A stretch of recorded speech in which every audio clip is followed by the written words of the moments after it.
လောကကြီးကခံရတဲ့သူကိုတောင်မှားတယ်တဲ့လားပြုတဲ့သူတွေကိုပဲအပြစ်မတင်ပဲနဲ့စော်ကားတဲ့သူတွေကိုအပြစ်မတင်ကြပဲခံလိုက်ရတဲ့သူကခံလိုက်ရပါတယ်လို့ပြန်ပြောတာတောင်မှားတယ်တဲ့လား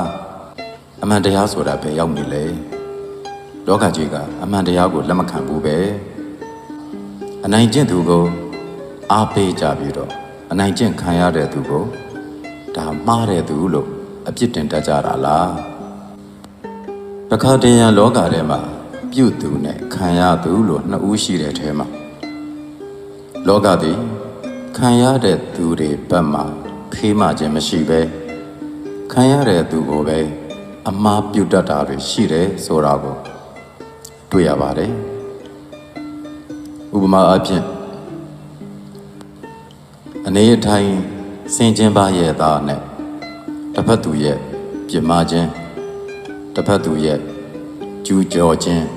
တစ်ဖက်သူရဲ့ကျူးလွန်ခြင်းတစ်ဖက်သူရဲ့စော်ကားခြင်းတွေကိုခံလိုက်ရပါတယ်လို့ပြောတဲ့သူတွေကိုခံတဲ့သူဘက်ကိုချင်းစာမပေးခံရတဲ့သူဘက်ကိုနားလည်မှုမပေးကြပဲနဲ့ပြုသွားသူသည်မှန်တယ်လို့မျိုးလုတ်တတ်တဲ့ပြောင်းပြန်လောကကြီးကိုတွေ့ရတဲ့အခါလောကကြီးကခံရတဲ့သူကိုတောင်မှားတယ်တဲ့လားပြုတဲ့သူတွေကိုပဲအပြစ်မတင်ပဲနဲ့စော်ကားတဲ့သူတွေကိုအပြစ်မတင်ကြပဲခံလိုက်ရတဲ့သူကခံလိုက်ရပါတယ်လို့ပြန်ပြောတာတောင်မှားတယ်တဲ့လားအပြုခံအစော်ကားခံအကျူးလွန်ခံရတဲ့သူက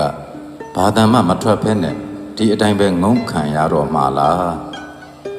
အမှန်တရားဆိုတာပဲရောက်နေလေလောကကြီးကအမှန်တရားကိုလက်မခံဘူးပဲစော်ကားသူကိုကောင်းကြီးပေးကြပြီးတော့အစော်ကားခံရသူကိုမှားတဲ့သူလို့အပြစ်တင်နေကြတဲ့လောကကြီးပါလားအနိုင်ကျင့်သူကို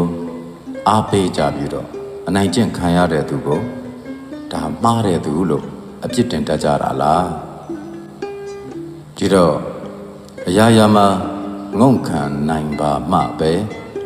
လူကောင်းလို့သတ်မှတ်မှာလားကျူးလွန်နေတဲ့သူတွေကအခွင့်ရှိလို့ကျူးလွန်တာလားသူတို့မှာအဲ့ဒီလိုစော်ကားခွင့်တွေရှိနေလို့စော်ကားနေကြတာလားလူတွေဟာအမှန်အကန်ဘက်တကယ်ခံရတဲ့ဘက်မှာမရက်တည်သမျှကာလပတ်လုံးကျူးလွန်နေသူတွေကိုအားပေးနေသမျှကာလပတ်လုံးလောကကြီးကအေးချမ်းမှာမဟုတ်ဘူး